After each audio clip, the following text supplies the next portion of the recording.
Oh, there's one.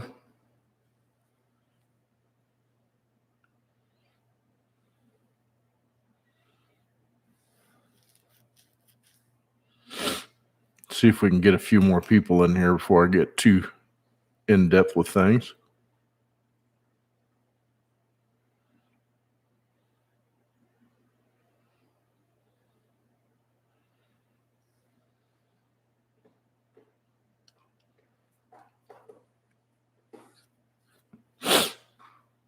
Say hello, whoever you are. Let me know who dropped in and into the channel here. My weekly Saturday night broadcast, if you'd call it that. I guess you'd call it a live stream.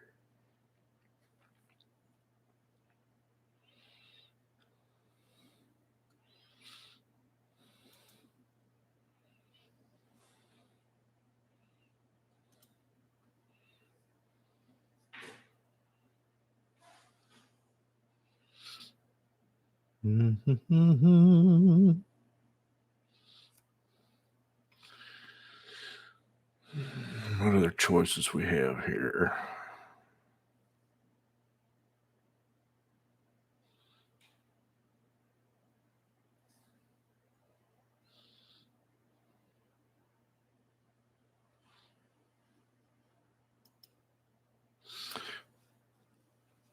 Hey, brother, what's happening? I am looking for inverters. Turn that up a little bit.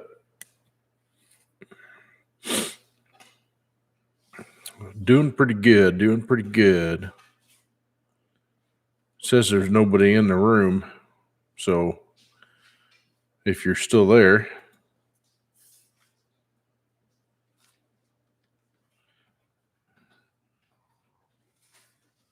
I'll at least answer you anyway.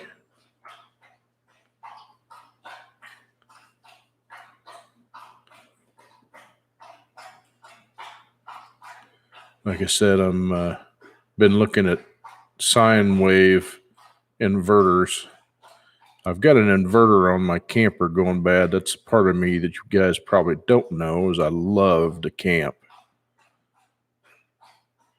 In fact, the wife and I have discussed that we may decide to go full time at some point. I gave myself, probably 5 years. I'd like to be doing it full time. It just depends because, unfortunately, I'm just looking at one. I've got to replace an inverter on my camper. It's got a cap going bad in it, and man, I'll take these off. That thing likes to squeal when you put a load on it. Usually it's a 12 volt, so the 12 volt side of it's going bad. It's been doing it for a while. It's the original one of the camper, and the camper was built in 2005.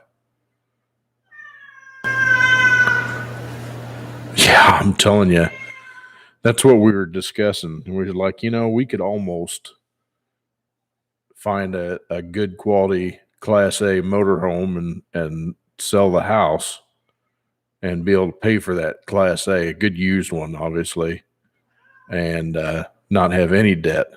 And that sounds really appealing to me.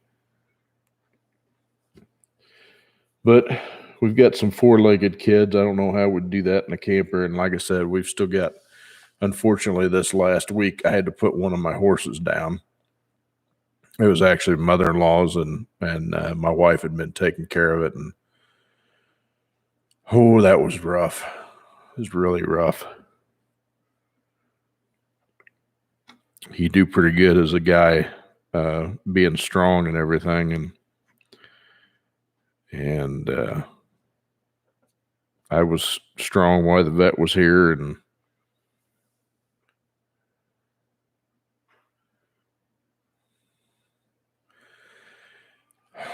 Yeah, I know, but that's what I'm saying. I'm giving a realistic goal of about 5 years. That should be enough time to get Scarlet done.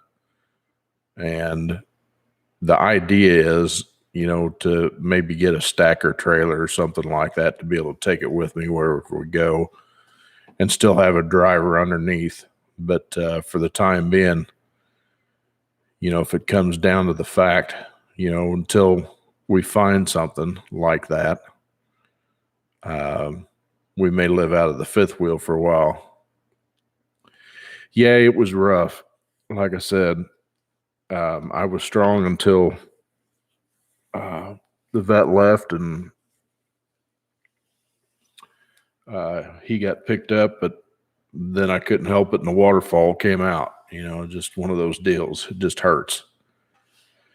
So anyway, we still got his brother out there, and Rosario's still pretty full of piss and vinegar and healthy and everything else. So I told the wife, says, we can't go anywhere, and I'm not going to give him up, and he's going to live his life out here because, he's used to the area. He's got his own world, and he's happy here. So that would be like a double blow to him. He lost his brother and then lose his house, that'd be rough.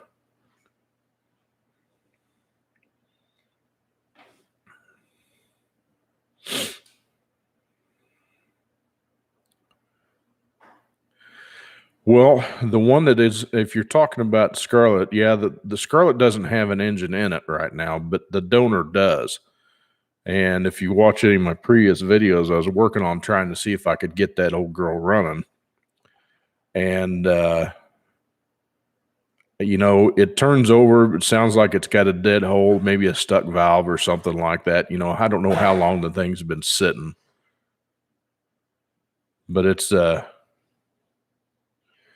been sitting for a while, and I've been working on it, and I got stuck doing some other projects for some other people, so I didn't get a chance to work on it.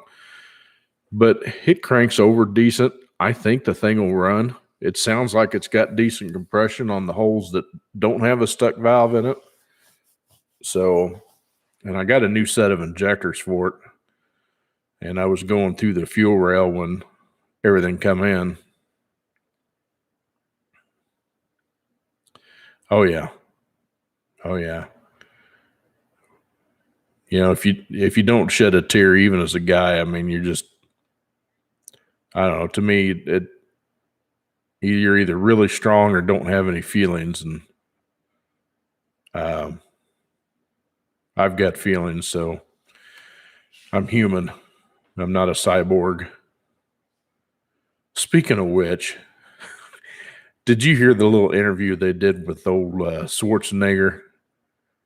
Holy cow. As soon as I heard that, I was like, man, you just need to go away. It's all in politics, get out of the politics. Anyway, yeah, like I said, I was getting to the rail, so I've got a fuel rail. Or I've got new injectors for the fuel rail, and I need to get it back together and get it in there. And I got some tune-up stuff for it, and I'll probably throw some plugs in it, fix the broken wires, and see if I can get that old girl to fire up. I want to know the thing runs before I pull it out. Because it's, it's already got antifreeze in it, and the antifreeze looks good, and transmission fluid actually doesn't look bad that's in it either. And once I hear that dude run, it'll be full steam ahead and getting the power plant and the things that I want to keep at it. The car's got a lot of good parts on it, a lot of good interior pieces, which there's a couple of them I need for Scarlet, like some trim in the hatch area. Other than the bottom of the seat frames, I think the seats are in decent shape in that, if I remember right. Excuse me, just need to be cleaned. But yeah, once that gets done, and then anything that's left on it's going to be up for sale. Then I got to get that out of my yard. I got a Sable. I got to get running. Got to put a fuel pump in it. I call him Charlie Brown because he's brown, but got to get a fuel pump in that thing and fix the front hub bearing. But then get that dude sold. Going to sell the boat. Oh, it was on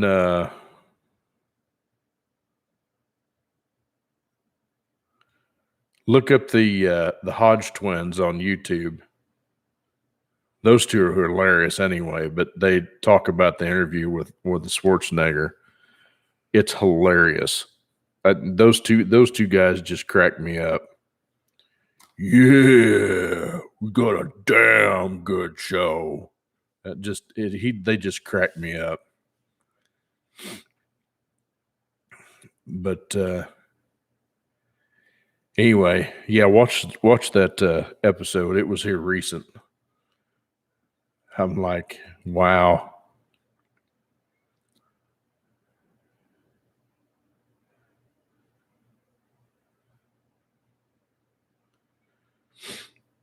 Yeah, I thought about it, but it makes it more interesting for you guys to see what's going on with it anyway. You know, I may pop the valve covers off while it's nothing. I need to look down because I've had the intake off of it some time, so I need to make sure there's no critters built there or climbed in there, built any kind of nest or stuff like that before I crank it over again. But I'm going to see what I can do with the old girl. See if I can get it running. That would just be cool as hell. And this car's got the donor's got the Australian 9-bolt in it, or for a lot of you guys, the Borg Warner rear end. But what's up, Steven? How we doing tonight? But yeah, it's got the Australian 9-bolt in it, and it's disc brake. I guarantee I'm not going to get lucky, and it's got a 327 in it. It's probably going to have a 277. So either and or. If it's got a 277 in it, I'll probably put the other rear end that I've got in it, that I've got here, which is a 308. I'll put that in there with the automatic. Mowed the lawn and threw some water on it. Hell, we don't have to worry about water here. We've been getting rain almost every afternoon. Pretty good storms too. Before you came in, I was telling Ice 427 I had to put one of my horses down this week, so it was pretty rough. And I mowed Wednesday after that was done. Yeah, it's been hot here, hot and humid here, but we've been getting a lot of rain. And like I said, I mowed again on Wednesday. Mowed about probably 6 of the 7 acres.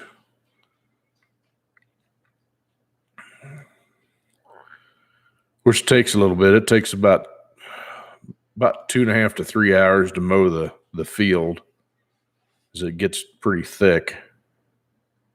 And what's bad about the soil down here is it's what they call most of it's sugar sand, which is on top of limestone. So we got a lot of limestone and sand on our property, and it so-called sharpens the blades as you mow. And eventually it's kind of like one of those cartoons you see where they run over something.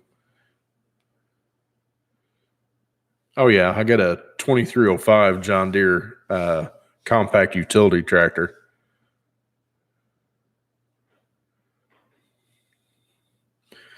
Yeah, it's a little late for sticking the rags in the intake holes now. I mean, they've been open too long. I didn't think I was going to be away from it that long. just turns out that's the way life goes. So I just need to make sure there's no water down it and water down any of the holes. And I don't think there is. I mean, it's got a hood on it, so it should have been okay. But we'll have to check all that, when I start working on it again. Like I said, it's been raining a bunch down here, and it's been hot and humid as hell.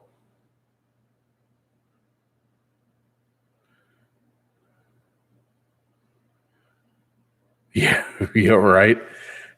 It's that would be ideal. They never put the I don't know that they ever put the 345. That was the other gear option they had. They had a 345 and I think they had a 377, which you didn't find a 377 in the States, but I think 345 was the other gear ratio, and I still don't think you could get that unless it was a 5-speed, and I think it was a 1LE car. We had a tune port 5-liter and a 5-speed. You could get I think it was either a 342 or a 345 if it was the 9-bolt, but that was just so uncommon. But they made them. You could get the axle ratio, but most of the time they were 277s. They kept that highway gear because of the low first gear of the 700. But being as everything's changing and stuff like that, not going where I want to go with it, just to get the car running, I'm going to end up putting I'll put a 700 back in the car. Have I been working on the commode? No, not lately. That's funny. Oh my God. I'll be the first to admit, usually you watch the phone on the commode, but that's funny. That'd be a new art there. But yeah, I think I'm going to end up building Scarlett's original 700 R4 to stick back in it. The only thing I can't use out of the parts that I got is obviously the oh crap, I'm drawing a blank. The SureCure kit. It's not the same for 700, obviously, so I can't use it. I have to use one. Have to get another one for when they call it just the 4L60, not the 4L60E. But other than that, everything else will work in it. So I may get that built up, and so I can get it back and have one ready to go. So at least I know the transmission's solid when I get ready to put everything back together.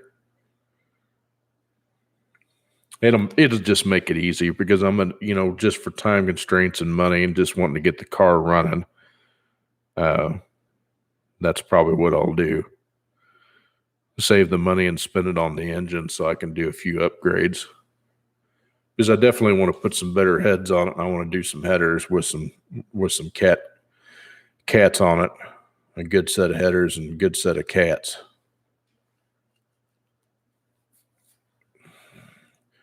Good heads, headers, and cats, and that'll be great. And it'd be kosher to get it down the road and have a good time in it, and I can make modifications later on down the road. Or, I could end up selling it to somebody that really wants it. I don't know. I'd like to keep the car, but, it just depends on what the life goals are.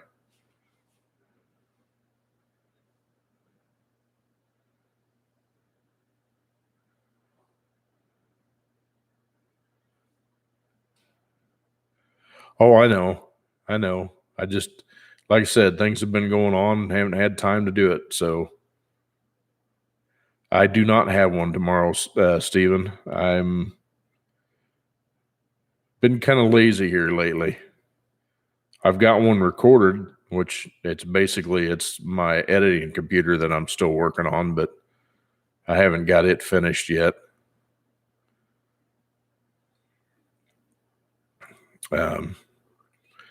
Taking care of our horse here lately kind of put a dampener on things too. That was a kind of an unexpected expense.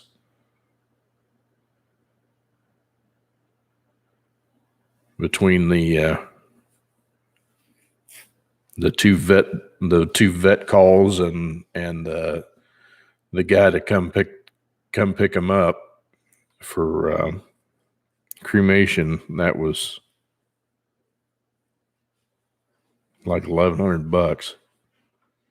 So that was kind of expensive. No, the wife and I'm thinking that he was only like 19, and he had gray melanoma, which is a cancer apparently all gray horses get. Well, we didn't know anything about it. I'd never heard of it before, and neither had she. But the vet says it's very, very common, and it only seems to be on gray horses, and it apparently had started in his anal cavity, and it spread, and he had a big old knot around his butthole, and you could tell he was struggling to poop. You could hear him grunting, trying to push something out, and for a while his poop wasn't looking very good. It was looking just dry. I mean, it looked right as far as that, but it looked dry. And we had her come out and check, and that's when she found it. And the poop that was there was, once she got some out, it looked great. I mean, but he was just having trouble pushing it out. And then, of course, Tuesday, one of his nads swelled up, and that wasn't normal.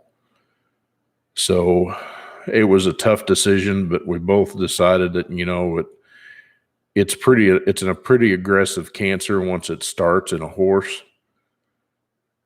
So we decided it was probably time. And like I said, it was really tough because that was mother-in-law's horse, and she rode him quite a bit. I can remember her taking him to the trainers to help get him broke. And he was agile. He was a good boy. He was ornery too. Not as ornery as Rosario. Rosario never got broke. He's a chocolate colored. Not necessarily chocolate. He's a lighter brown, but he's never been broken. He is ornery, but he's a good boy for the most part. But yeah, I guess this is something that's common in gray. I appreciate that, Doc.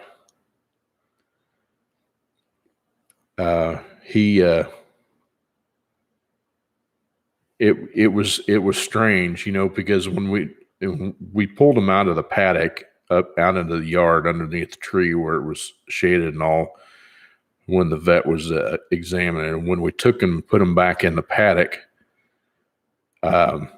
Rosario was all chasing him around, and Rosario was kind of screaming like I've never heard him before. I mean, usually he'll nicker at him and stuff like that, but he was more like of a scream, like he was getting hurt or something like that, but he was never touching him. And I think he knew what was going on. And the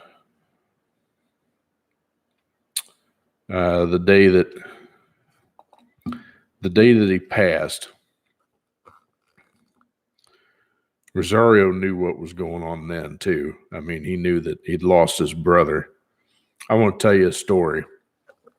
It's not really a story. This is true. This happened. I don't know if you all believe in God. I do. But the when they came out to euthanize him, everything was normal. They put, that she gave him the sedation, and he was getting a little wobbly and stuff like that, but he was doing okay. And then they gave him the euthanization, and he was so graceful when he laid down. And when he took his last breath, everything stopped. I mean, there was no cicadas making any noise, no birds chirping, no traffic going by. You couldn't hear a sound. You could heard a pin drop, and we were outside, and it lasted for probably 15 to 20 seconds. That was the neatest thing. It was creepy at first until I thought about it. It's like, you know what? There's only one person that could do that, and he left in peace. And that was so neat. It was just so neat. After about 15, 20 seconds, cicadas started cracking away again, and birds started chirping, and traffic started going by. It was wild.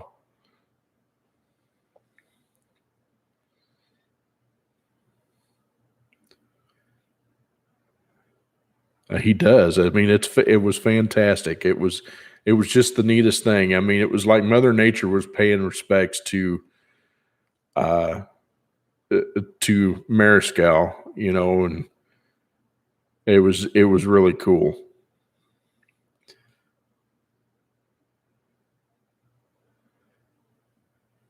People are making an exit from the Northeast. Yeah, I'm sure.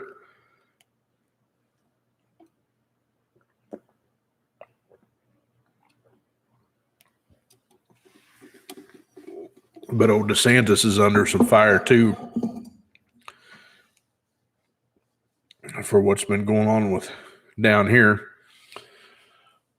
So the state of affairs and of our world just keeps getting worse.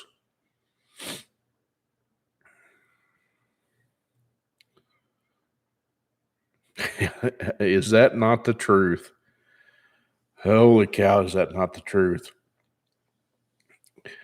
If more people paid attention to the way animals behave, and the fact that for the most part they give out unconditional love, they don't care about it. If they get hurt, they don't let it bother them. They just keep right on it going. They just don't think about it. If we took some lessons from them, I mean, it'd be amazing how much better the world would be. But anyway. Oh.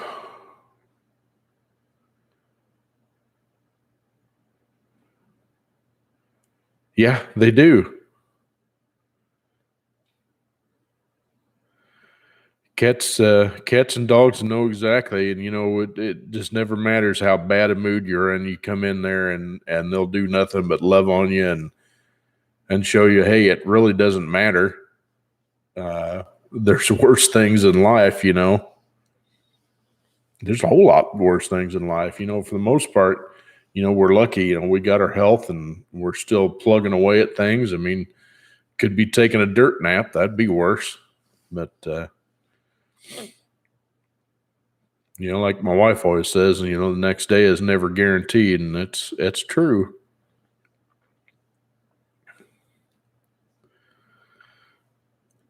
So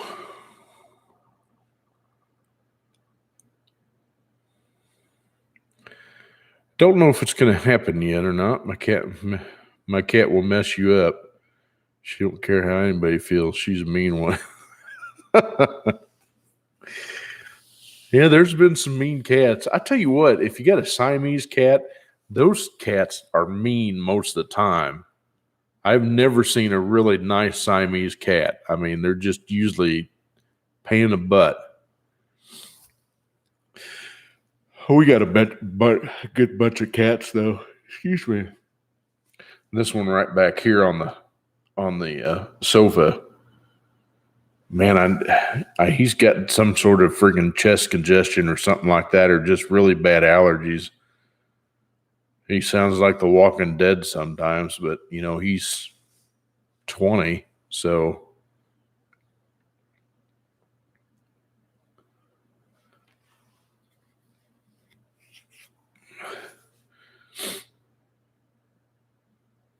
my butt's been wiped, Biden. Yeah.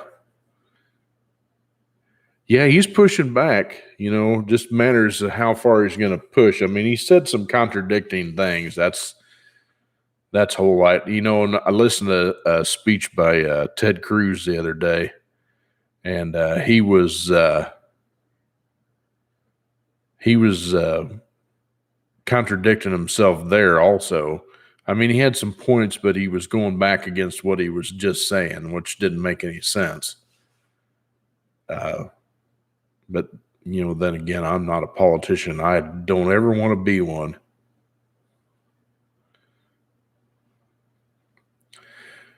Yeah, it seems like the older you get, the cats get, congested, and he's been kind of snotty.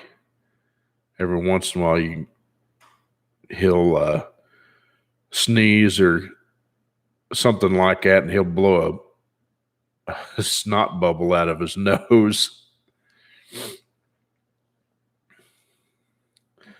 Well, that's for sure. Good friend of mine that I grew up with, went through high school and everything else. Russ, he's kind of funny. He's been in Facebook jail a couple of times. So is another friend of ours. They get put in Facebook jail because they try to speak the truth and they get silenced pretty quick. But anyway, Russ goes, I walked into one of my local watering holes, gonna shoot some pool and have a good time and have a couple cold ones, and got there and they said masking is required, and it walked in the door, says if you don't have a mask you can't let you in. He goes, nope, and turned around and walked out and went down to this other local watering hole that he'd been to for years, and they were like, meh. And he's right. I says, I mean, you got to get to the point where you got to stand up and say enough's enough. I mean, they don't know what's going on. They just know that they think that they can force the mask mandate against everybody, and it's just not going to work. People are tired of it. The media is doing a fine job of misleading what it actually is. And don't get me wrong. No, listen. I understand there's a virus out there. I get it. But I have never seen a push for a vaccine for a virus deal. If any of you don't know, the flu is COVID. COVID-19 is just a different strand of the flu. The Delta variant is another strand of the flu. That's what it is. If you look on the back of a Lysol can before all this ever started, it says kills COVID. Come on.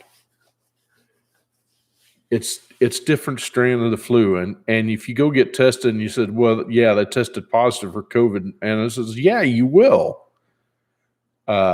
If your body has the antibodies for it, it will show up as on a COVID test. That's just the way it is. I haven't worn a mask this whole thing. I'm not saying that I'm not going to get it. It's my decision whether or not, how I want to do things. And I sure as hell don't need the government telling me what I can and can't put in my body. And we'll just put it that way.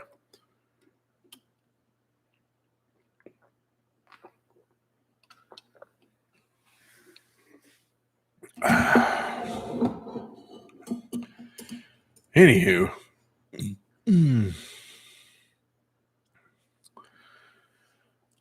So I got this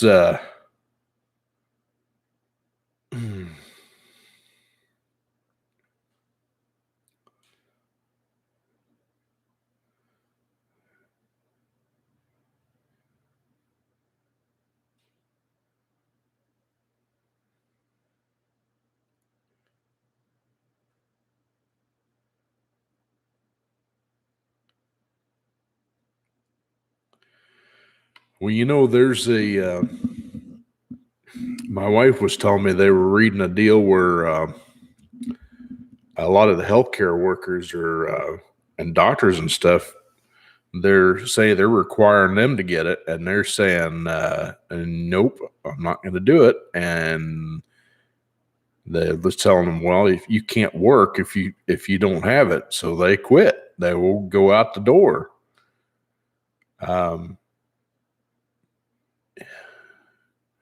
My point is, it should be your choice.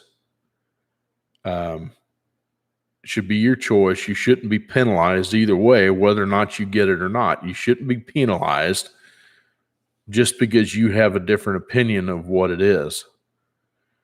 To me, it's not a debatable thing. It really is not. And the psychology behind this whole epidemic is unreal. I mean, it's psychological warfare is basically what it is. And I don't know.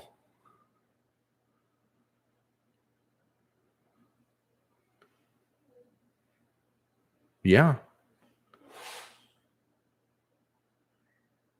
Yeah. I'm not surprised on either point, Doc and Steven. I'm not surprised one bit. And, I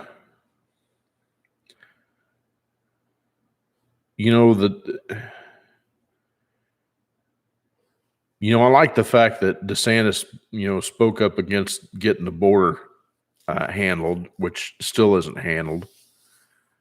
And,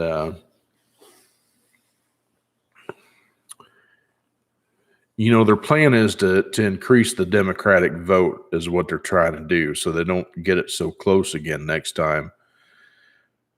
But I have a feeling that this is providing that they can get our voting system straightened out to where it's accurate and reliable.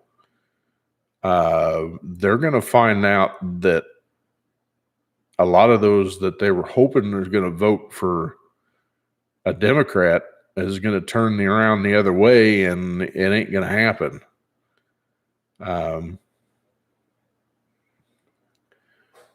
The 2022 election midterms are so important to try to get control back.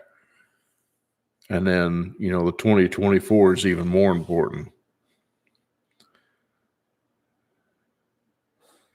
Yeah, they're not requiring the vaccines to cross the border, but yet to fly, you got to have a mask on. And I think some of them are starting to enforce finding out if you've been vaccinated or not, which is none of their business.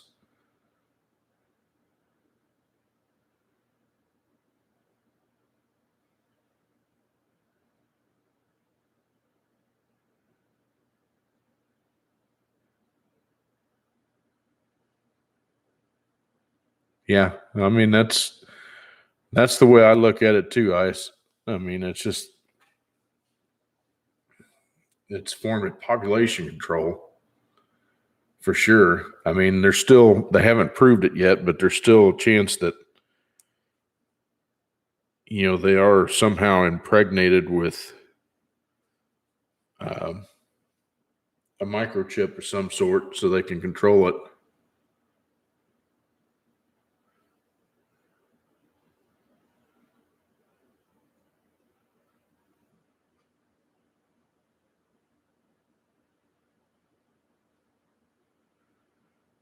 Indeed Jobs has an opening for internet resettlement employees, and I'm nice. See, I mean, there's too many of them coming across. They need, I don't have a problem with, getting immigrants in and stuff like that, but do it the right way. And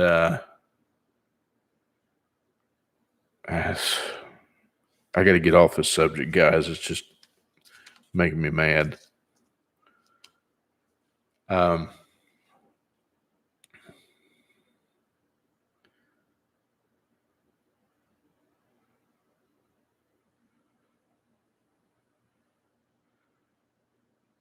Oh yeah, I'd agree, Doc.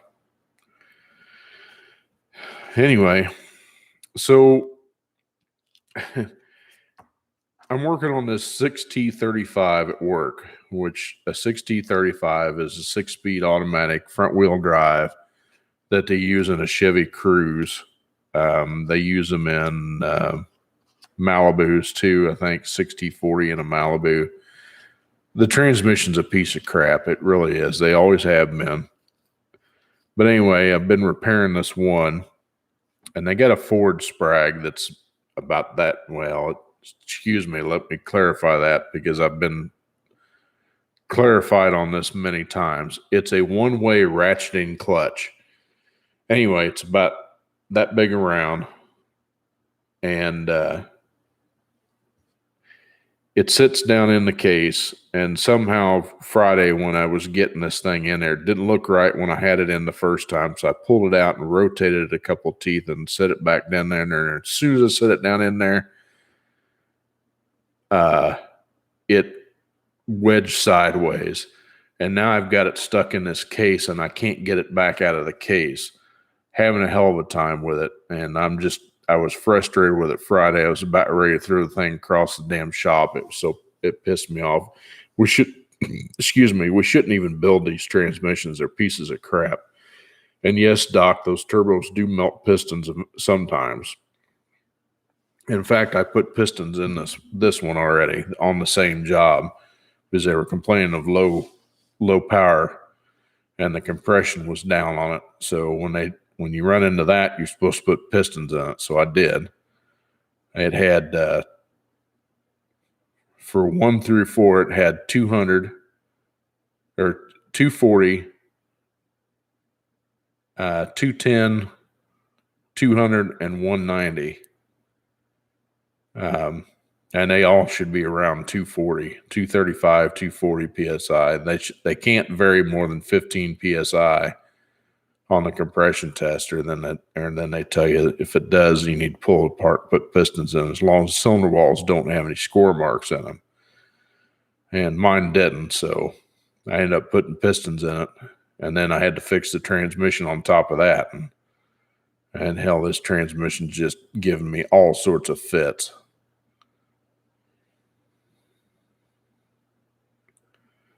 Yes, sir. Absolutely. And it's hurting everybody.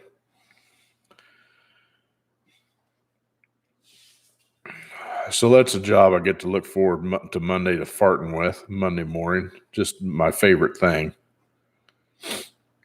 I got to put another 6L80 in a Tahoe that on its way out the door. We got a new kid that started there, and holy crap, is this kid fast. But he's also 20 years younger than I am, so I remember being that full of energy back then. Not so much anymore. My give a damn's broken in about 4 places sometimes. Don't get me wrong, I still like doing it, but it's just, working for the man and GM warranty is just terrible.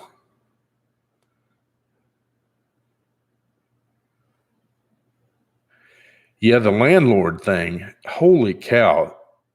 Since they did that deal with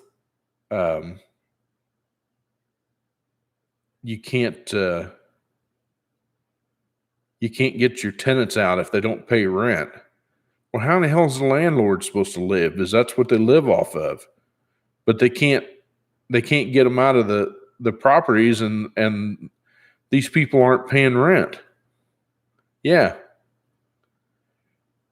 How the hell is that supposed to work?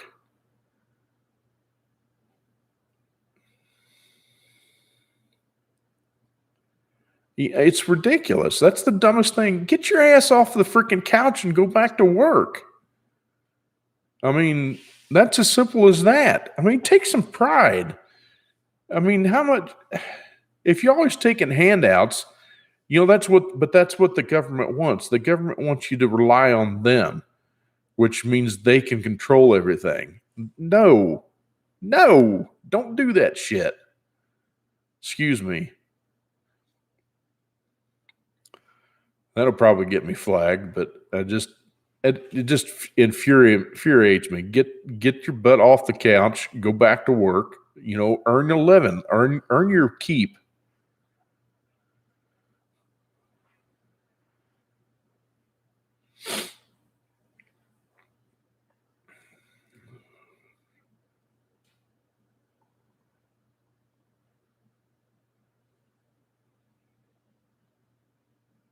Yeah, I don't agree with that at all either.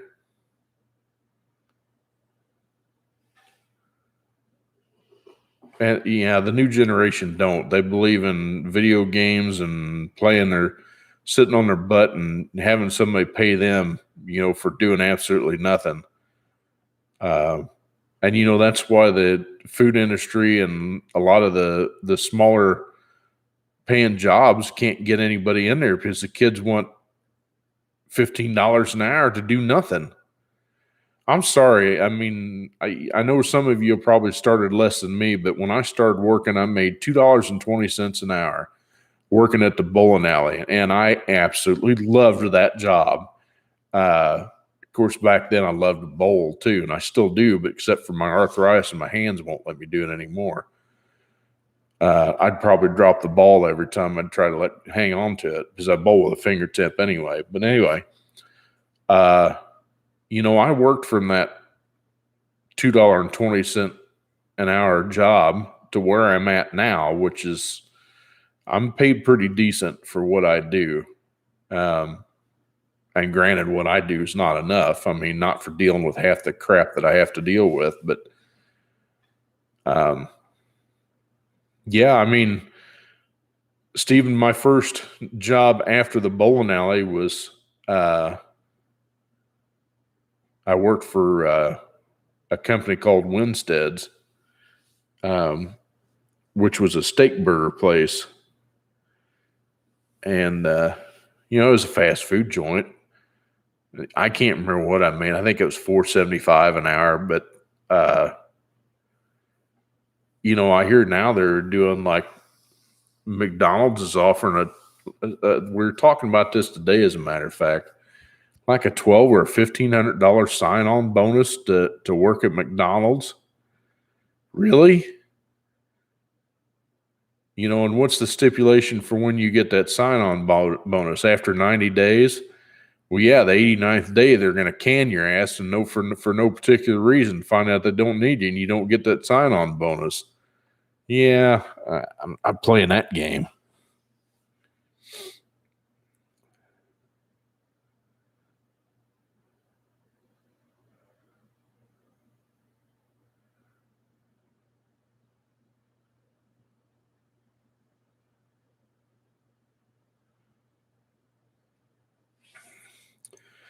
Yeah, Doc, it's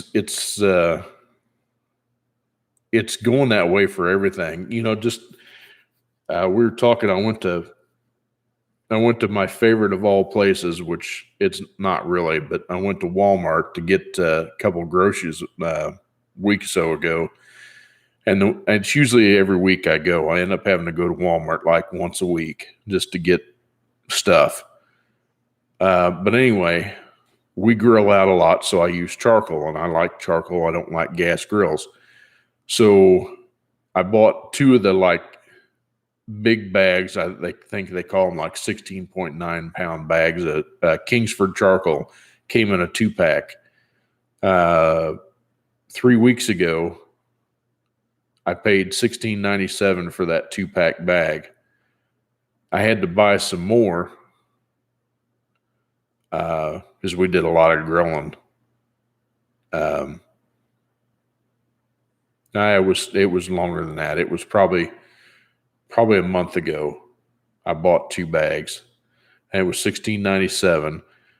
And when I went by it 2 weeks ago, it was $19.97 for that same 2 bags.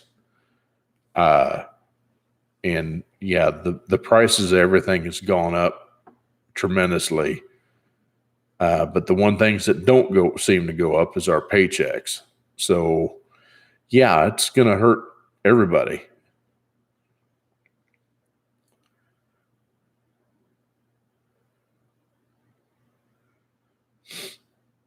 Well, Stephen, I hate to say it, but if that's the case, that'd be one reason why I'd want to get the hell out of California. That's for sure.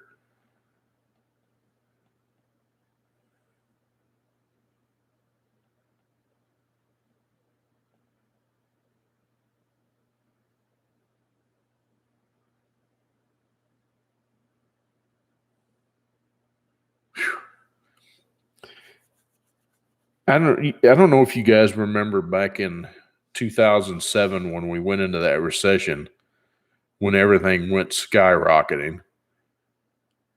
Um, I remember in 2007, it just happened to have been the same time that we lost mom-in-law.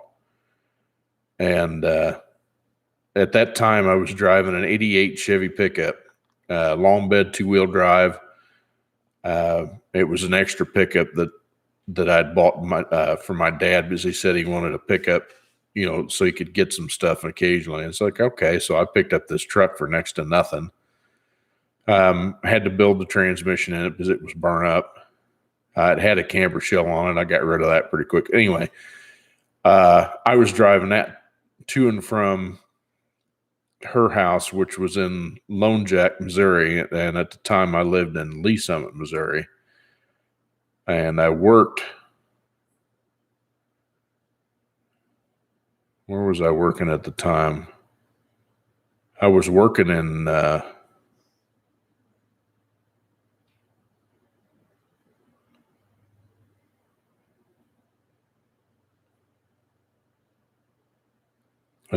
Belton, Missouri, which between Lone Jack and Belton, Missouri was about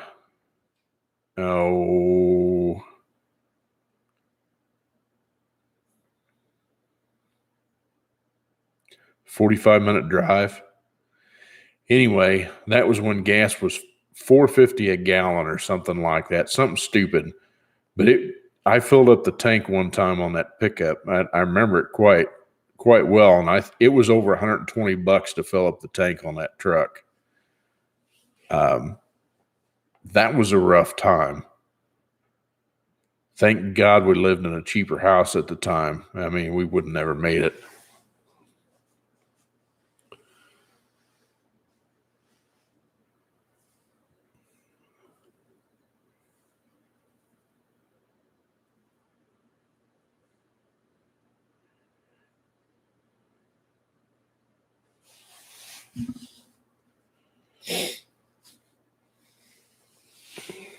No, I mean, you can't make somebody stay in your house, but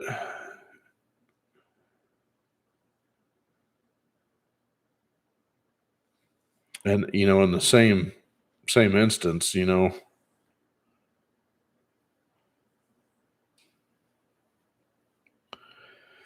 it's a messed up world we live in, that's for sure.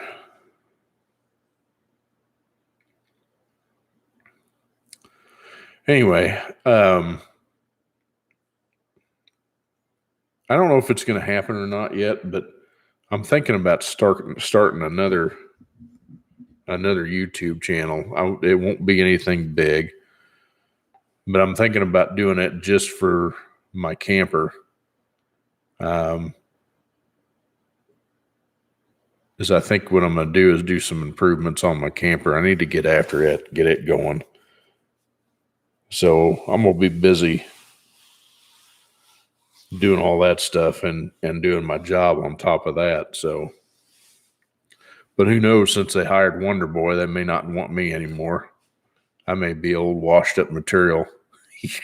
So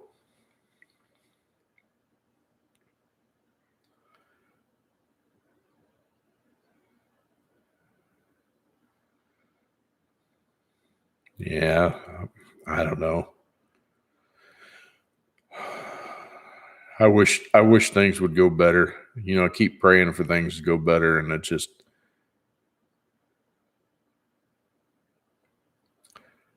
I'm surprised the I'm not phased out. No, I look at it this way. If it happens, that just means there's another door going to open up for me. So I'm not worried about it. Not worried at all.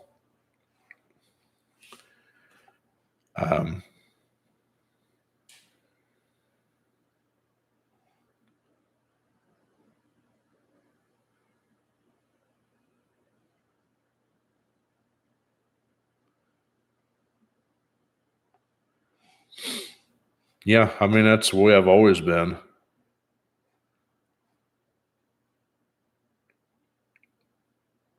I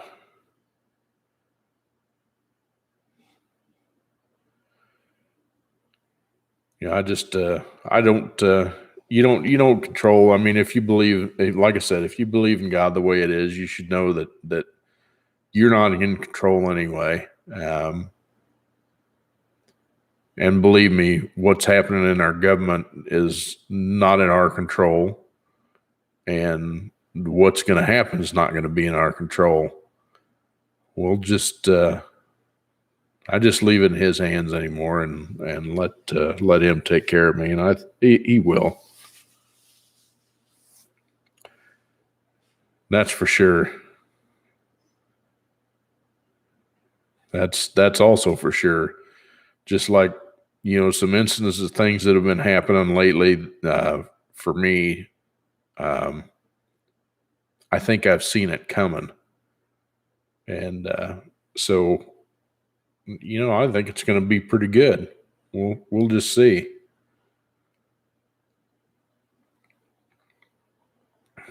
But yeah, I told the wife I'd like to get to a point where maybe I could quit working for the man in about 5 years. But we'll see how that goes.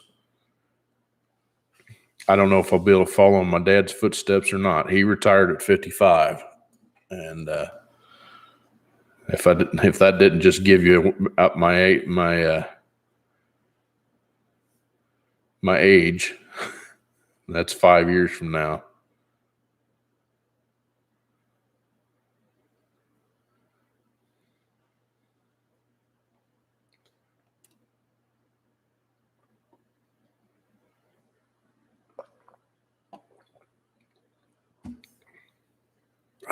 So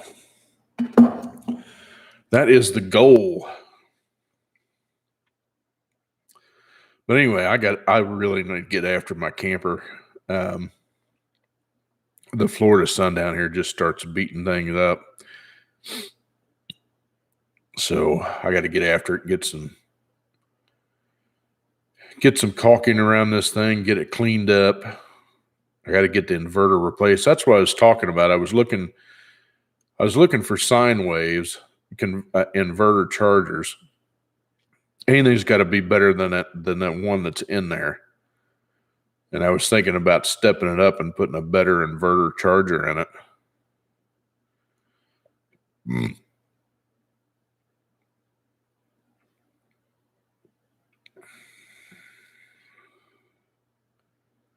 Yeah, I definitely don't reject knowledge. That's for sure. But yeah, I've been looking at these sine wave inverter chargers, but man, holy cow, they're expensive. They're expensive. To get a decent one, I've been looking on Amazon and eBay, and found one on eBay.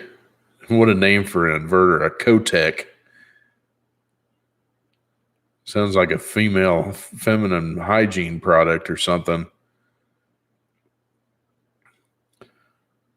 But I found one on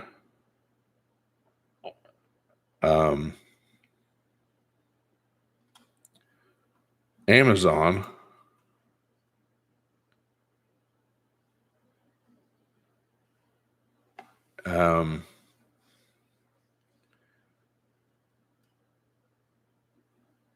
But holy cow, that thing's expensive. Where did I find that? $1,340. It's got a remote with it too, but I mean, it would it would work. But the one that came in their factories, no, this one's like a 2,000 watt with a 100 amp charger, where I'm sure mine's the one that's in there is just a 55 watt. I mean, it's not very big. I don't know why I'd need a 2,000 watt anyway, but I think it's so you can run microwave and an air conditioner off your battery or batteries, which that's something else I want to do. I want to add another battery to the setup. No, I'm not going to go solar on this one.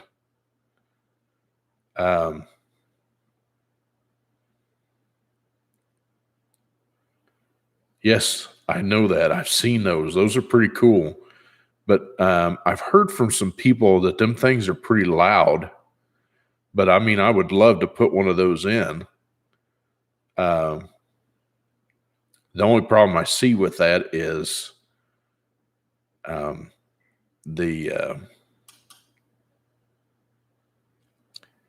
you lose your capability, I think, putting one of those in to run off of propane, which means it'll only run on AC current. I have a fifth wheel. Now, I have been looking at Class A motorhomes. I've been looking at either a Prevost or a Newell.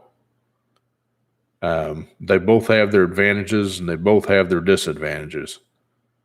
But if we're going to end up living in this thing full time, I want something with slides in it for a little bit more room.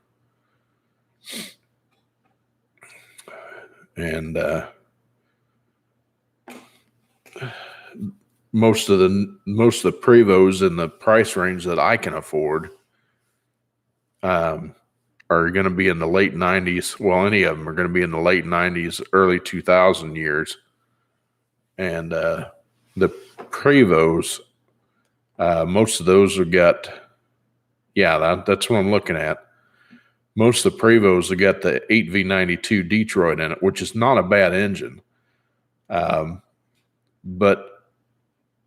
when you get to that year, the late 90s, early 2000s, the 8V92 was end of its life cycle. Yes, you can still get parts for them all day long, but the two-stroke diesel was at the end of its life cycle, and I want something that's pre-emission, so I don't have to fart.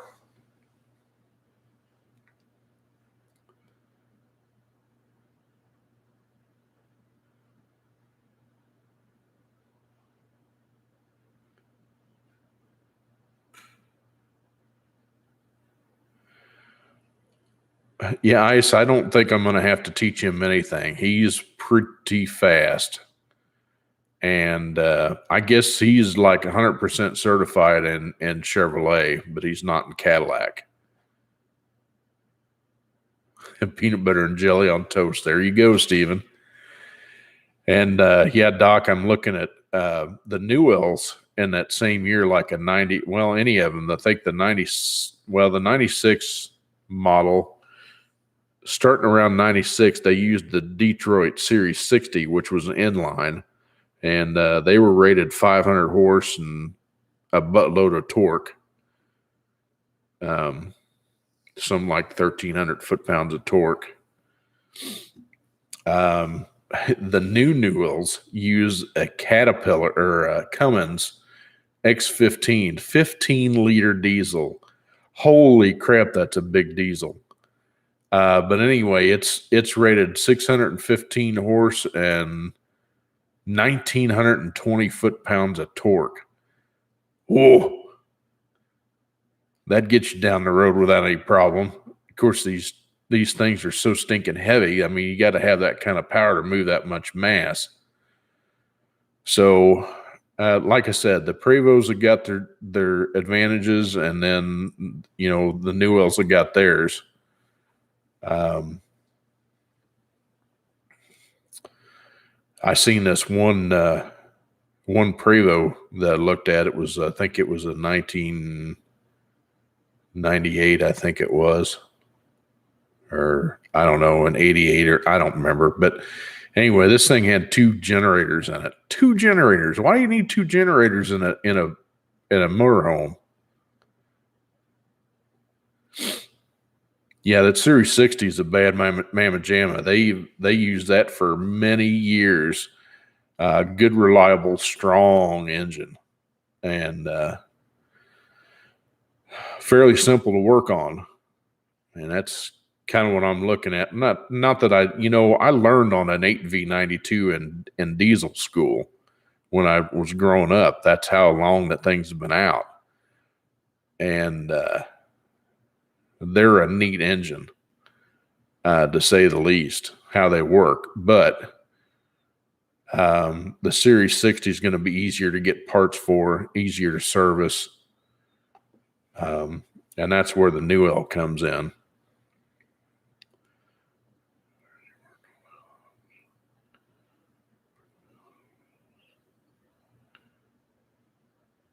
Yeah, that's not uncommon. A lot of those Detroit Series 60s will push 50 to 70 psi on the turbo, depending on where you got it set up. Not uncommon for diesel at all, but they're also made to handle that on a regular basis. Gas motors, not so much, but yeah, that diesel Series 60 is a stout mamma jamma. Reliable, good power. So, and of course, it's got an Allison behind it to.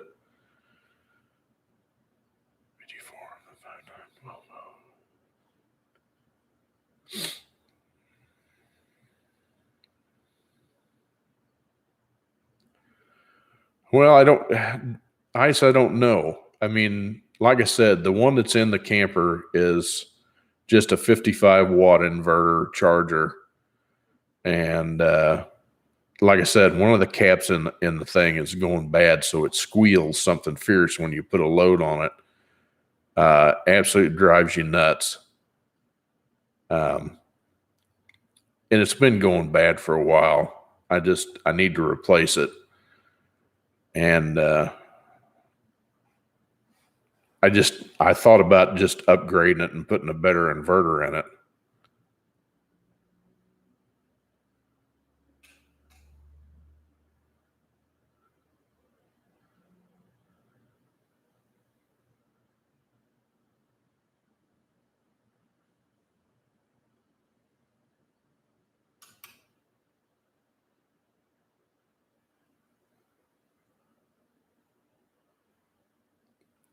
Yeah, see, I don't know much about the Kotek inverters. Like I said, it was something I found on eBay, but the one I found on Amazon was it's called a Go Power.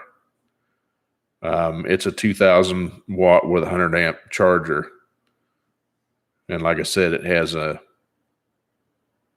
the power output for the remote, which none of the other ones that I found have got a remote. And I think the remote would be super handy to have. I could just mount it on the wall underneath my switches. Camco, huh? I don't think they had a listing for Camco. I mean, some of these ones I look at, they're definitely proud of them. But I'm sure a lot of these are made for like the Class A's and stuff like that have got so much that runs off of the 12 volt. They got 50 million lights going on, which I'd like to do a light upgrade on mine. I'd like to put some better lights in there. And that kind of stuff. I need to change some of the fixtures on it because some of the switches are going bad.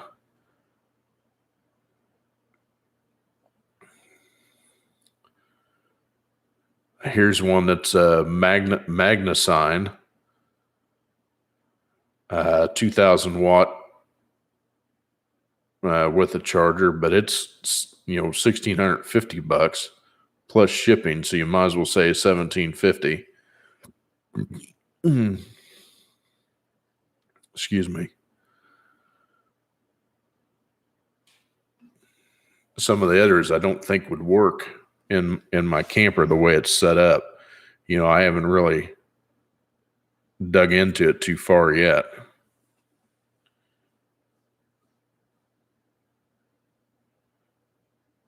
Yeah, that's true. They do. Some of them are still using the old style also.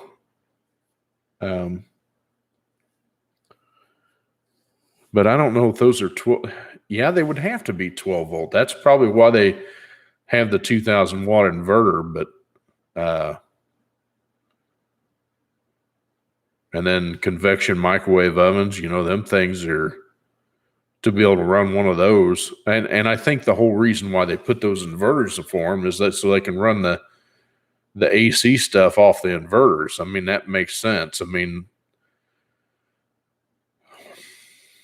they can pull the power off of the batteries to run the AC stuff. You run your air conditioner and stuff, but I could see it draining the batteries, for a period of time. But the way they've got my fifth wheel wired is the microwave and air conditioner will only work if you've got it plugged in. That's the way it is. So I'm sure I really don't need that good of converter, and I could probably get away with just replacing what's in there, but I'd kind of like to have a better one anyway. Because it doesn't mean that I can't rewire the thing to run the whole shebang. I don't know.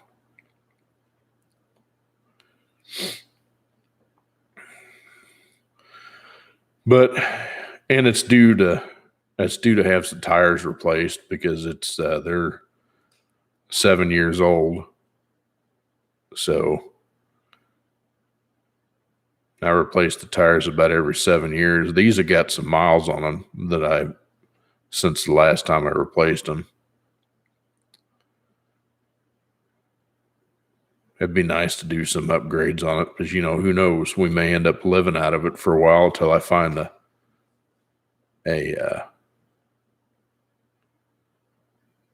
Class A that I like.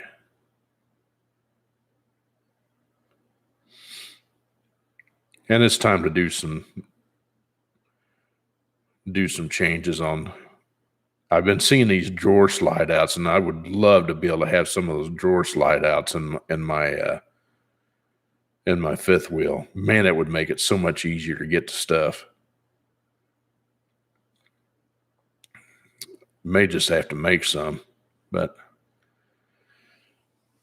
I got a bigger project. I got to pull a window out and reseal that. Never done that before, so that'd be something new to do.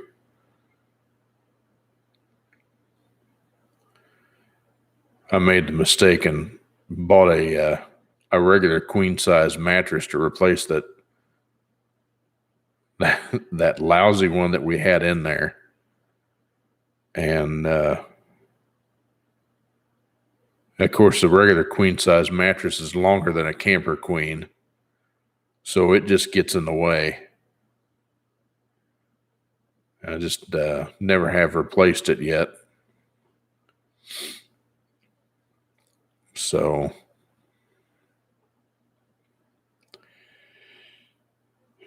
anyway, check out Big Truck Big RV on YouTube. Yeah, I've watched him a couple of times. He's got some cool stuff. I was searching for some YouTube stuff on these sine inverters, pure sine wave inverters. And of course, most of these guys are using them for adding solar power, which, like I said, I'm not doing solar on this camper. To me, it's just not something that's worthwhile, I don't think. Especially if it's something I'm going to end up getting rid of down the road. But I've had it. We bought it new in 2006, so it's 15 years old. It's been a damn good camper. I just need to do some improvements. Need to do floor, and I need to start ripping up the floor on it and getting it ready for. I think I'm going to put some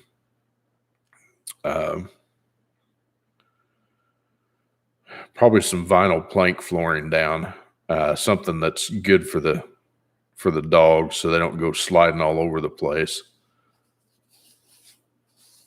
That ought to be fun to do with a slide in there. But it may not be too bad. Not exactly sure how the slide part works, you know. You know, that's something cool that I've seen on New L slides. You know, they've got the did I lose you? No, you're still there. Their slides are like level floor. It's kind of cool when the slide operates. It slides out, and then the floor comes back up to make it level again.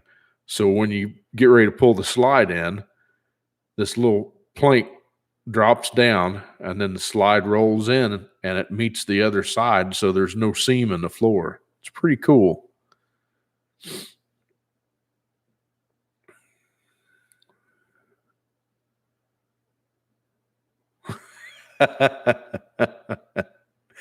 Yeah, that's how that usually works. My wife's been laughing at me because I've been looking at Marketplace and these RVT is one, RVT.com. Basically, it's Class A motorhomes for sale. And then there's New L Gurus. There's a badass 98 New L on there. It's not too bad a price. They're asking $99 for it. It's like I said, it's a 98. It's got 2 slides in it. It's got some tile damage on the inside, and the carpet's kind of dirty in it. But you know, from the pictures that they got, the thing looks immaculate. Said the tires are pretty new. I guess something on the big tires like that, you're supposed to replace them like every 5 years, 3 to 5 years on steer tires, and 5 to 7 years on drive tires.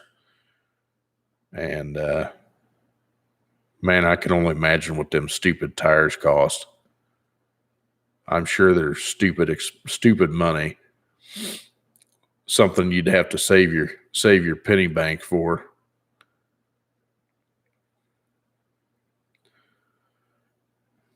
But I've been learning a lot over, you know, just kind of catching up on that stuff and listening to people's experiences on each of the motorhomes. And, you know, I don't want one of the cookie cutter Class A's, one of the mass produced ones. You know, if I'm going to buy something like that, I'd like to buy an older one I guess what I found out about New L is their coaches are made from the ground up. I mean, they're not a purchased frame. They build the frame in-house. They build the suspension in-house. A lot of the suspension or brakes or something is made by ZF, which is German. You know, they're contracted now, I guess, with Cummins, and they were using Cummins ISX. Now they're doing the X15.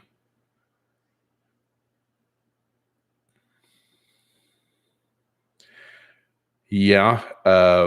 There was a Taylor Ray on here on YouTube. He runs those semi wheels on his F350 that his Fummins build that he did. And he ran those too because he was the same thing. He had trouble balancing it, so he was using the balance rings. And he said it was night and day difference. It was just amazing how well they balanced. So I could imagine that. But, you know, I got to admit on his F-350, they look badass. But, man, there's just no sidewall on them tires. I think the thing would ride like a lumber wagon, but, you know, it's not my truck. So I guess another popular option for the front of these Class A's, they're doing a 365 tire, which I guess is wider on the front for better load.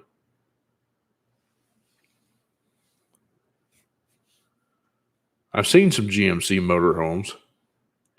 There's a lot of Bluebirds out there that people have made motorhomes out of.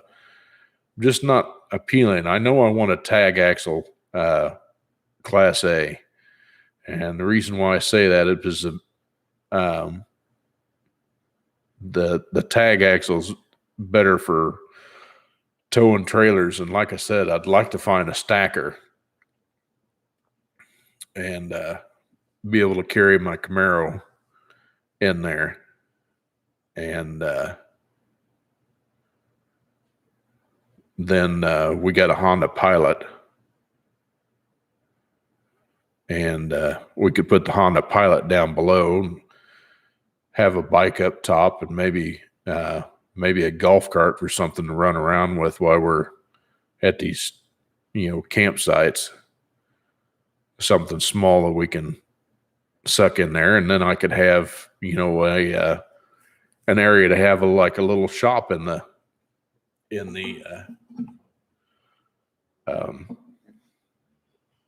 trailer. So I can still do build videos on transmissions or differentials or whatever. If somebody needs something done while I'm there at the park, they can take it out and I can fix it for them. And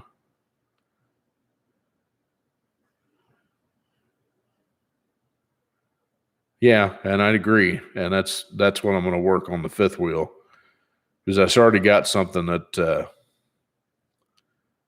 I've already got something I can pull it with no problem. So yeah, I'll get the fifth wheel fixed for sure.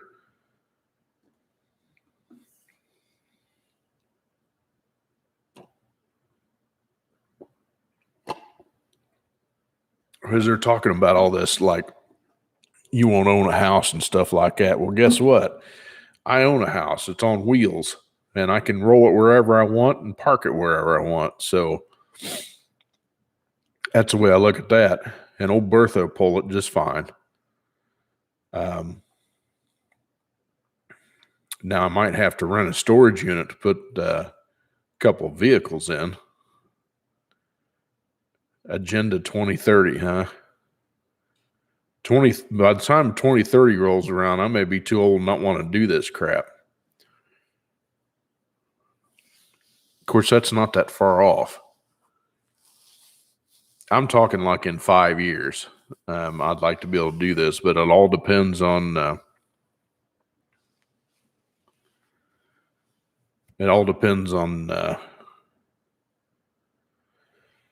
how things go, you know. We'll just have to play it by ear. But yeah, I would like to keep my Honda, and I'd like to keep the Honda was my dad's. So that, to me, it has sentimental value. And I'd like to keep the Camaro for the channel, but, you know, we'll see, because, you know, the idea is to be able to go tour some places and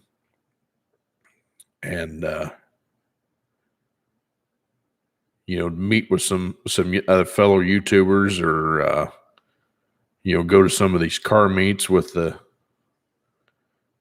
car. But the idea is to keep the black trailer for a while, and I'm gonna do some work on this black enclosed trailer. I think I'm going to put an air conditioner in it too, and set up electrical setup on it. Now that one would be a cool setup to put solar on. That would be cool, because I'm not worried about doing that on that trailer, and I could put an air conditioner on top of it and get some solar panels for input, to a couple of batteries, and just get one of those small, quiet Honda generators to run off the front of it if I wanted to do that. And, anyway, it's just all concept and thought right now. I got to get things.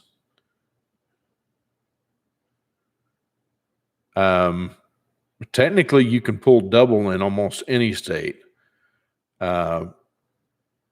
But I can't pull my enclosed trailer behind my fifth wheel. I would be way overweight and over length. You can get away with pulling a fifth wheel with a boat behind it, something like that, no problem. In fact, when I came down from Missouri, I pulled my fifth wheel with my boat behind it. 1,100 miles, no issues. Old Bertha did just fine. Looked like a choo-choo train. It was long, buddy, let me tell you. But it really pulls pretty simple, because there's enough ass behind the wheels on the fifth wheel that, it gets to swinging out, and then it just pulls the boat trailer right on around the corner, and you don't have to worry about anything. But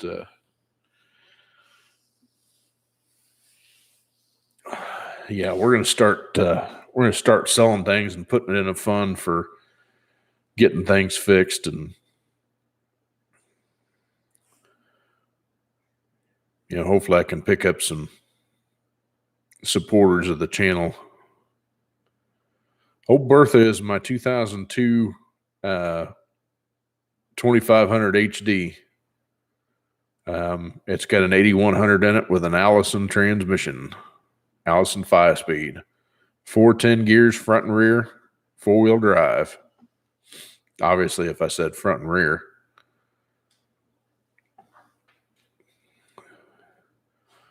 And she's been a damn good truck.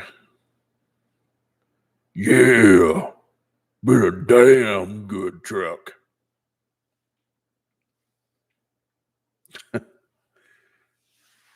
Hodge twins just cracked me up. Those are some cool dudes.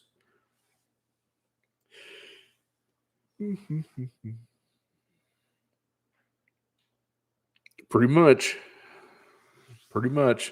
You don't have to hold it to the wood, though. She'll tow just fine. No, it's a 5-speed automatic. It's an Allison. They didn't come out with the 6-speed Allisons in those trucks until 2006. And I think, if I remember right, even if you got an 8.1 in 2006, I think you got a 5-speed and not the 6, which didn't make a lot of sense to me. I don't remember. I haven't seen too many 2006s with an 8100 in it. Of course, when they changed the body style in 2007.5, they dropped the 8100. It was no longer available. Hey, what's happening there? You caught me this time.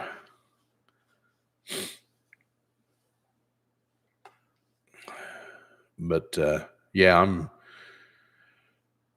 like I said, I got lots to do, so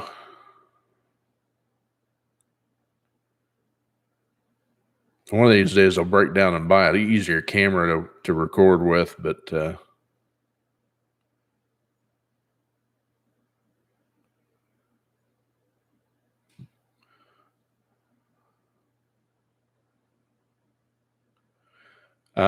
it is rainy and humid.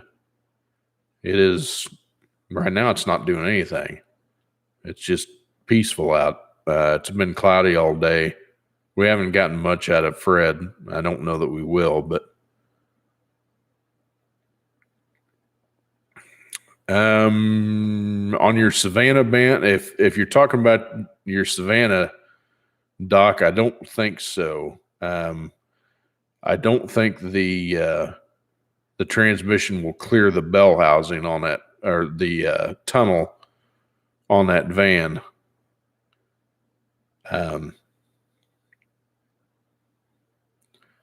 It's a pretty big size transmission. I think there's tunnel clearance issues on a van.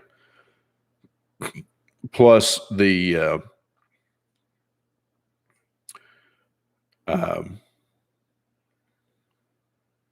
well, 04 might have a separate TCM, but I know the TCM on an Allison is separate.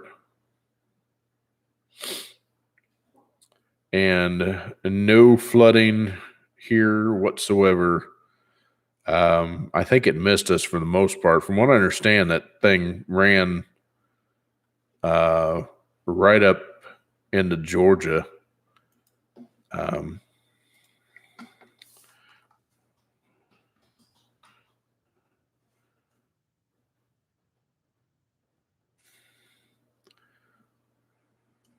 Tropical Storm Fred. Yeah, it missed Florida altogether. Went right into Georgia and Louisiana. Land for that way.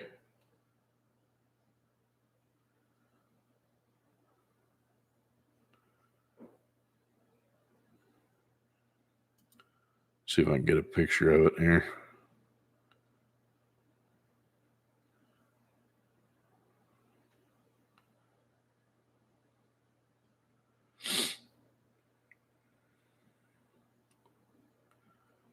Yeah, they're saying it's going to hit Alabama and Mississippi, parts of Louisiana, but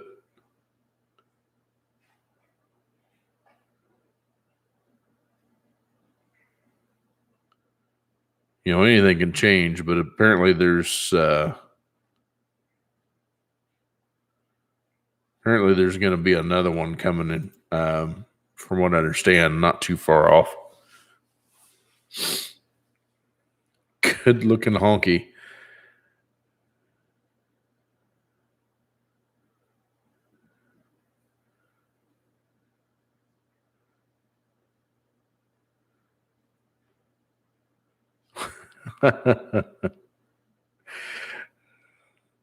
Well, thanks, Mr. Peter North.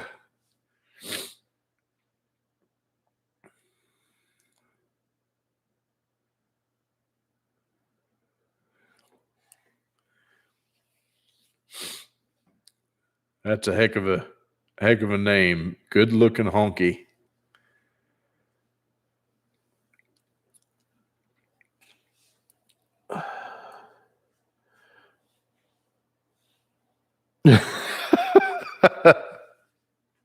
Yeah, right. Oh, get this damn remote out of my pocket. Get the remote for the Honda poking me in the leg. About to kick my butt.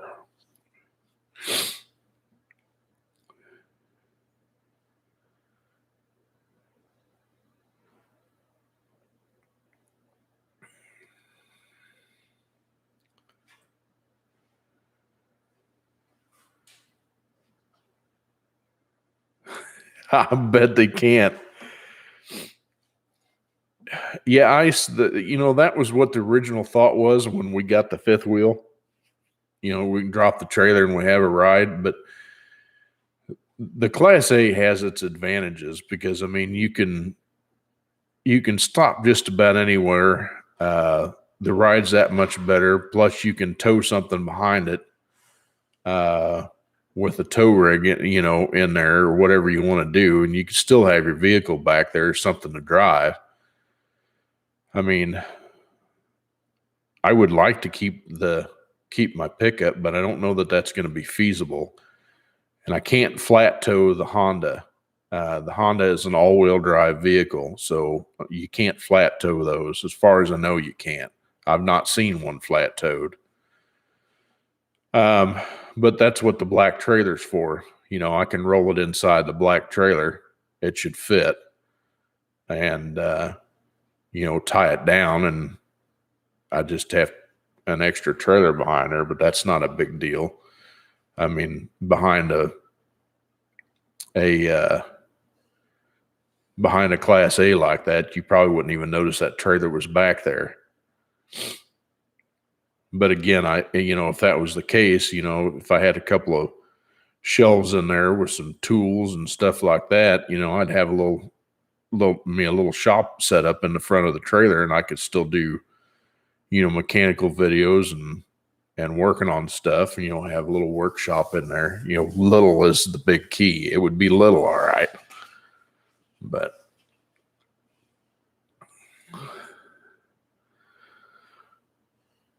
But yeah, I mean, we'd like to have something big enough that, by the time this happens, we're still going to have one of our cats.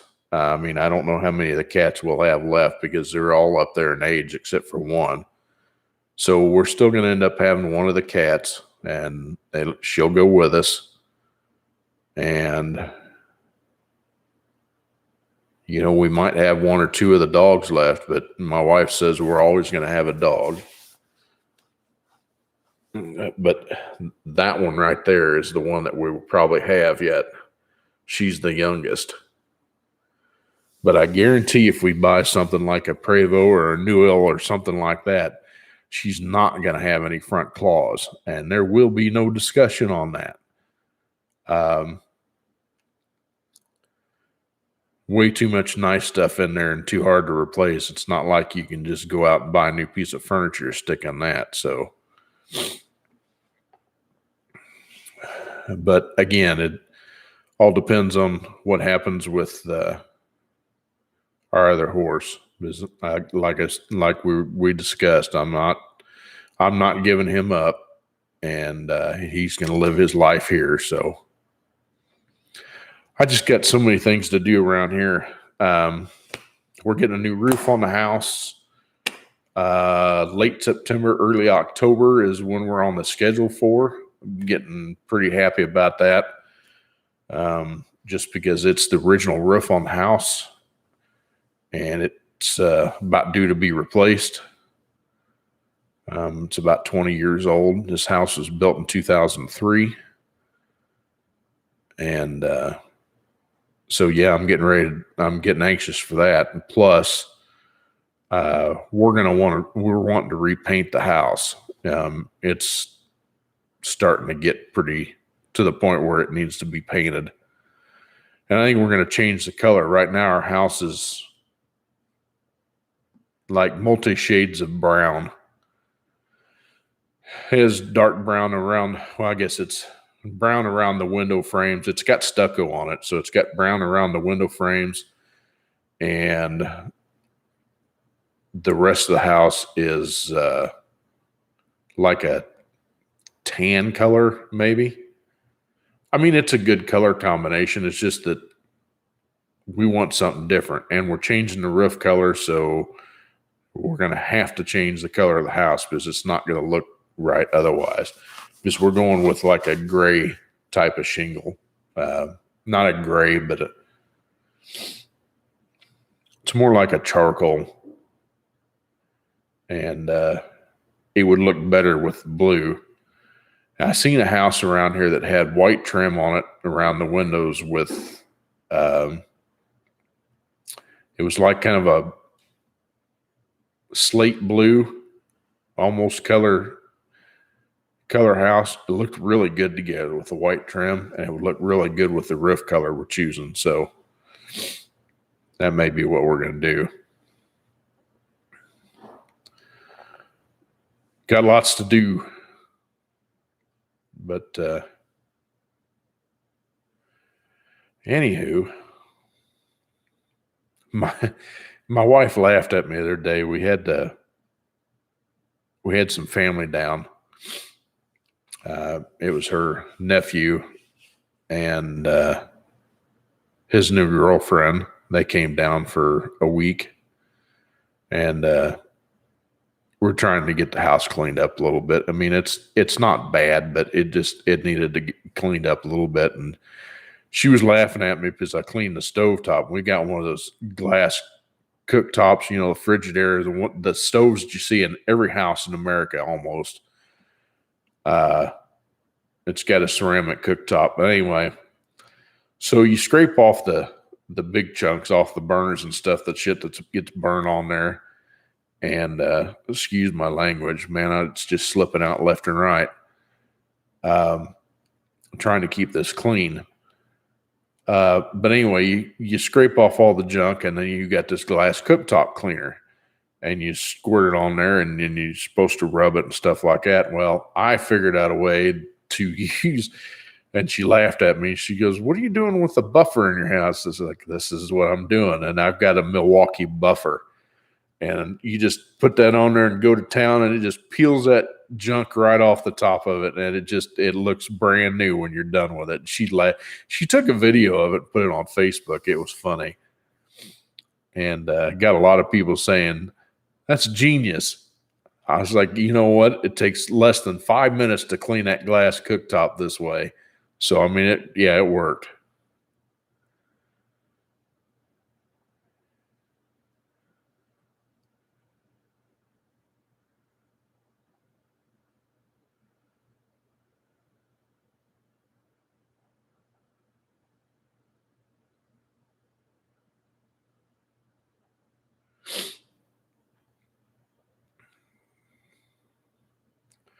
Yeah. In fact, I've got I think I've got a cab lined up for the thing, but it's just such a huge job. And it's tough to do something like that here. It's tough to do a cab swap at your house in the driveway.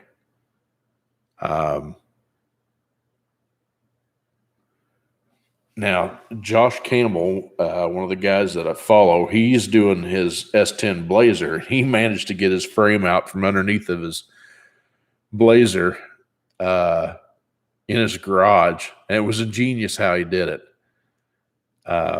It was pretty awesome.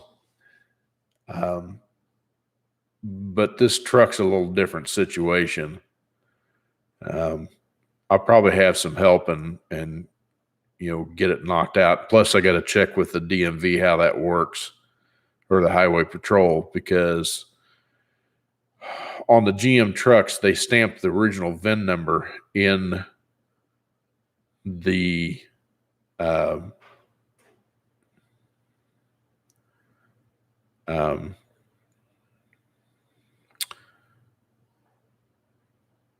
firewall. So I got to find out from them how you do that legally. I mean, yeah, you can drill the rivets out and rivet the VIN plate back on the new cab without any problem. You have to pull the windshield out to do it, but it can be done.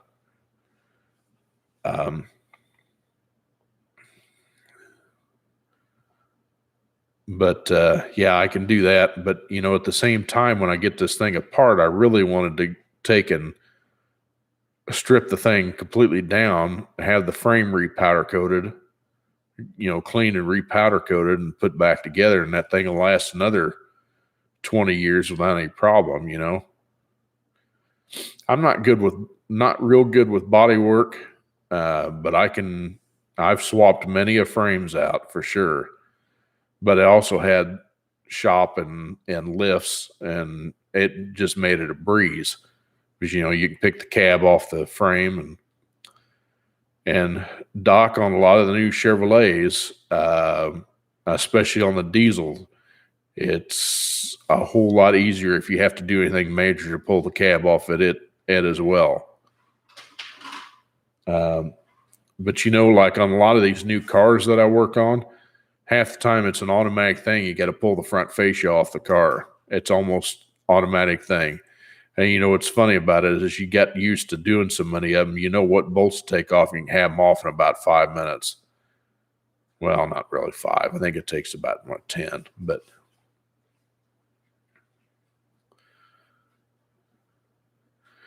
well, thanks, because this is my camera. If you notice what that says on the back of that, if you can see it, and I don't know if you can see it through the cover. But anyway, this is an old Samsung Note 4. And that's what I use to make my videos, and that's my Movo receiver on the top, and I've got a lapel mic that I use here. Got the lapel mic on it. Occasionally I use this stereo mic with the muffins on it, or I have a Movo omnidirectional mic that's got a hot foot on it. But that's pretty much my rig setup. I do have a regular, like, I think it's in the other room. Yeah, it's in the other room. It's a Canon handheld. And it does 1080p, but I can't use the lapel mic on it. It doesn't like the transmitter for some reason. So the mic that's on it is pretty good, but it only works like if you're facing the microphone.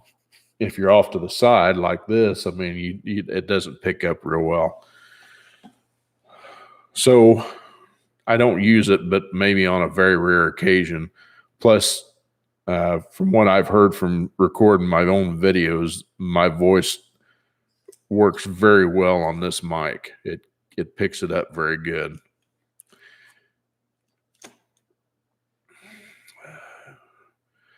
Hell, Doc, they've made it to the point where we can't hardly work on them, and we're trained on them. But they're getting difficult all the way around. It doesn't matter what it is, but it's tough. It's tough for sure. Money, money, money.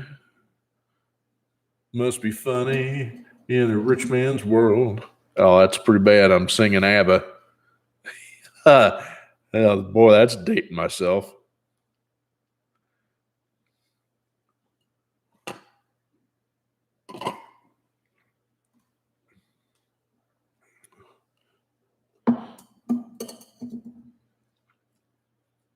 Now that song's going to be stuck in my head. But a little.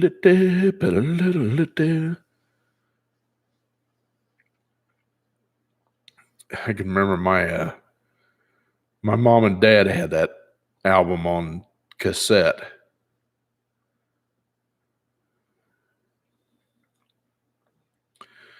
Any new builds coming up? Nah, not really. I'm going to get back to working on the Camaros, I think.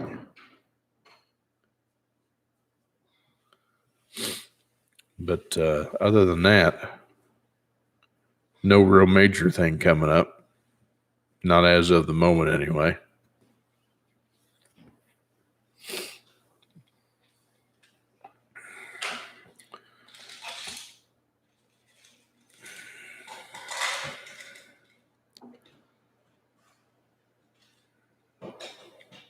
I may get, like I said, I may get Scarlett 700 R4 built.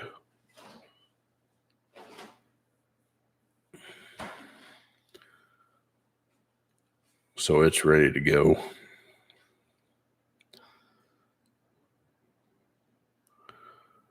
But other than that, nothing major right now. I've got too many other things to take care of.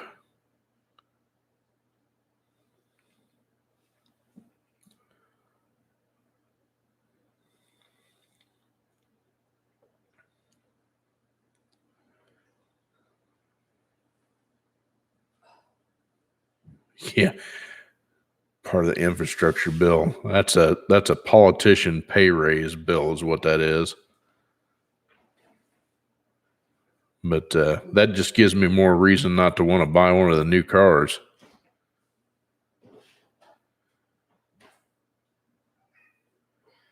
I seen that the other day though. We were talking about that at work.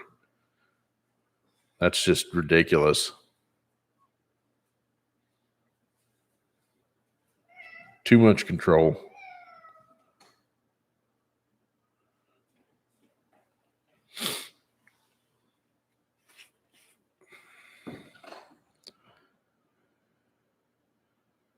Hit the streets. It's 10:30 at night, man. Too late to do anything tonight. Unless you got to go out of town. If so, you be careful out there. Appreciate you stopping in and listening to me babble. Time to find the racers. Well, there you go.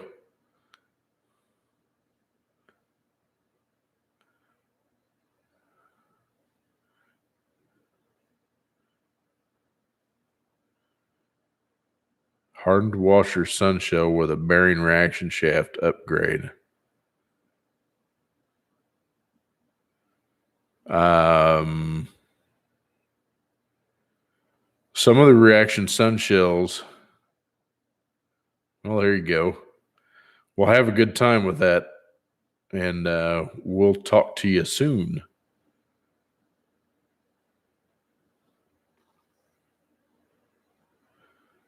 Bearing reaction shaft, hardened washer. Some of those sun shells will take either the washer or the bearing reaction shaft, if that's what you're asking. Peace, brother. So in other words, you got your reaction shaft and you've got the new style bearing style. It will work in the sun shell. A lot of the new sun shells, either way, the sun shells are identical between the two. They don't change those at all. Yeah, on a 4L60E.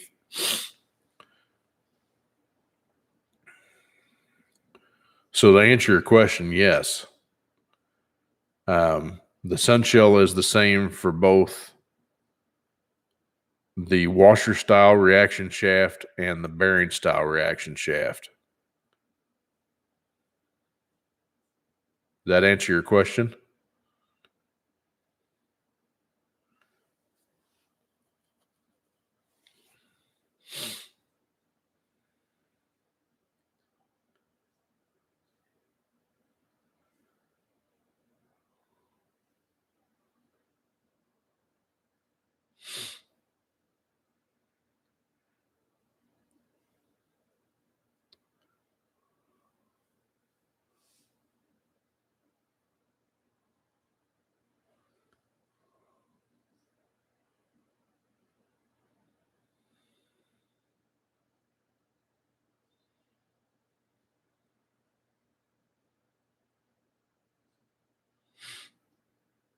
Hello, Mr. Smith. Did that answer your question, sir?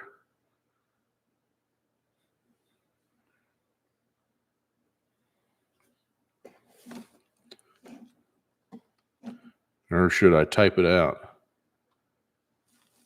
Nope. Okay. Good deal. Yeah, like I said, the reaction or the sun shell didn't change any. It's only the reaction shaft that's different between the bearing style and the flat washer. Now, if your sun shell doesn't have the 4 tabs in it, to where the 4 holes in it where the washer sits down in there, then you can't use the washer style anyway. Hey, from East Texas, fantastic. We just had some friends of ours move to East Texas. On the outskirts of Houston, I think it was.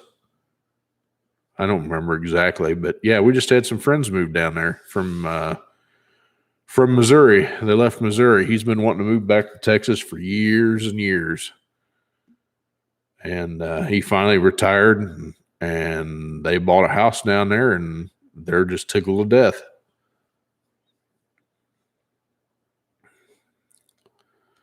So, yes, welcome. Thank you for stopping by. I appreciate anybody that left me a thumbs up for the like. Hit that like button for me. That's great. I really appreciate it. And on that note, I've really enjoyed tonight, y'all. I'm glad everybody come by. I really appreciate it. And those who participated and gave me a shout out. But on that note, it's old Smitty's going to go hit the sack and try to get some sleep. Let the poopies out. Later, Mr. Luther.